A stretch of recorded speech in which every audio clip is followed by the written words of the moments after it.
Well, friends, Donald Trump's Department of Justice just indicted a judge for allegedly helping an immigrant evade arrest by ICE agents. Okay, let's have a look at the evidence supporting this indictment. Because justice matters.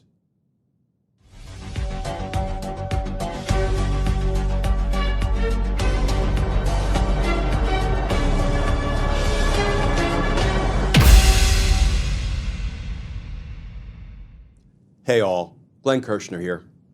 So friends, some of Donald Trump's and Attorney General Pam Bondi's DOJ prosecutors convinced a grand jury to indict desperado Judge Hannah Dugan, alleging that she helped an immigrant evade arrest by ICE agents. Let's start with the new reporting. This from NBC News. Headline: Federal grand jury indicts Milwaukee judge accused of obstructing immigration agents. And that article begins: a federal grand jury Tuesday indicted a Wisconsin judge arrested by the FBI for allegedly obstructing government agents seeking to detain an undocumented immigrant. The two-page indictment accuses Milwaukee County Circuit Court Judge Hannah Dugan of confronting members of Immigration and Customs Enforcement and falsely telling them they needed a judicial warrant to conduct their operation.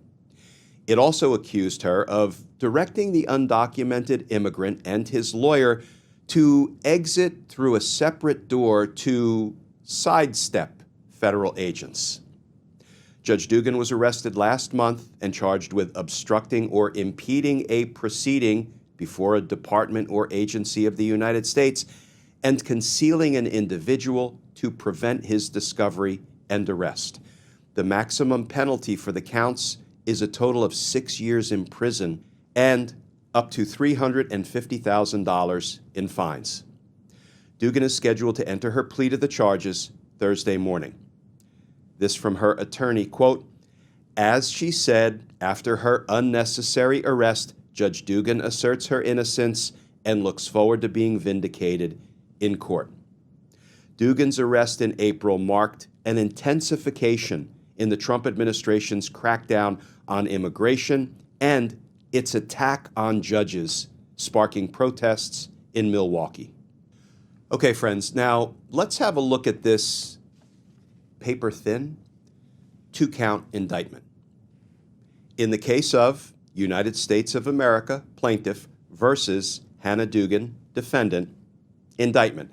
Count 1. The grand jury charges that on or about April 18, 2025, in the state and eastern district of Wisconsin, Hannah C. Dugan knowingly concealed EFR, those are the initials of the gentleman, the immigrant in question, knowingly concealed EFR, a person for whose arrest a warrant and process had been issued, so as to prevent the discovery and arrest of EFR. And then count 2, the grand jury further charges that on or about April 18, 2025, in the state and eastern district of Wisconsin, Hannah Dugan did corruptly obstruct the due and proper administration of the law by, among other things, confronting ICE task force members and falsely telling them they needed a judicial warrant to effectuate the arrest of EFR, and upon learning that they had an administrative warrant for EFR's arrest, the judge then allegedly directed the ICE agents to go to the chief judge's office, and then Judge Dugan allegedly directed EFR and his counsel to exit courtroom 615 through a non-public jury door. And that's it. That's the sum total of the incriminating evidence that Donald Trump's DOJ prosecutors have, proving that Judge Dugan committed federal felony crimes?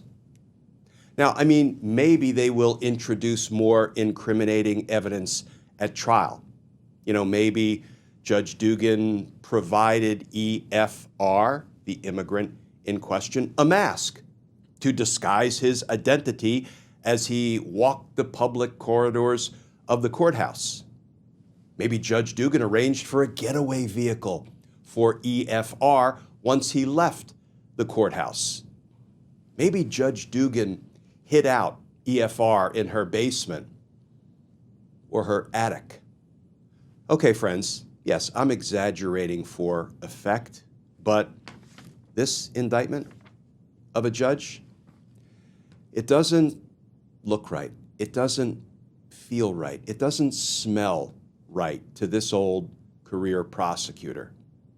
But then again, this indictment was obtained by Donald Trump and Pam Bondi's DOJ lawyers. So, okay, friends, a few quick takeaways. First, if a judge commits a crime, that judge should be held accountable for their crime. If a member of Congress commits a crime, they should be held accountable. If a titan of industry, if a big oil exec, or a big tech exec, or a big Hollywood exec, or an exec for the military-industrial complex, or a president commits a crime, they should be held accountable for their crimes. There should be no pass just because the person who committed a crime is a judge. Second, the grand jury returned an indictment in this case.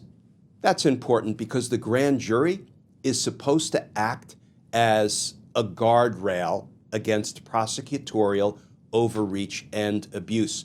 But here's the thing, friends. I can tell you from the decades I spent presenting cases to the grand jury, securing indictments, the quality and the righteousness of any indictment returned by a grand jury is only as good as the integrity and the honor and the ethics of the federal prosecutor presenting that case to the grand jury and urging them to return an indictment.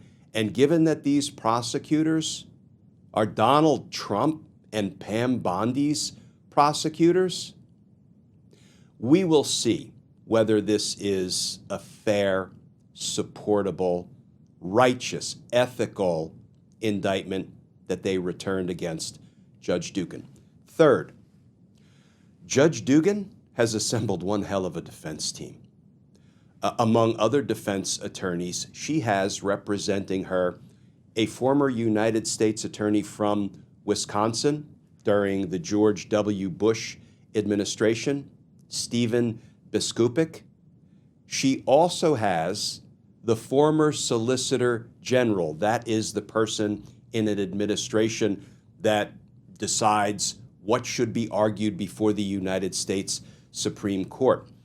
Paul Clement was the Solicitor General, again, in the George W. Bush administration. He argued more than 100 cases before the Supreme Court.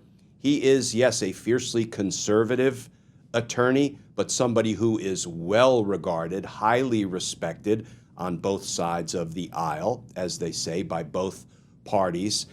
And you may remember, that may be a familiar name to you, Paul Clement. Why? Well, recently, in the prosecution of New York City Mayor Eric Adams for being indicted on and apparently committing all kinds of public corruption crimes, when Donald Trump and Pam Bondi's dirty DOJ wanted to dismiss the criminal case against Eric Adams, not because he didn't commit those crimes, but because, as one of Donald Trump's henchmen at the Department of Justice and former criminal defense attorney for Trump, Emile Bove, actually told the federal judge in New York, Judge Dale Ho, look, we're not saying he didn't commit these crimes, but we want to dismiss his case because we want him to do political favors for Donald Trump. Are you effing kidding me? Well, for that, Emile Beauvais has reportedly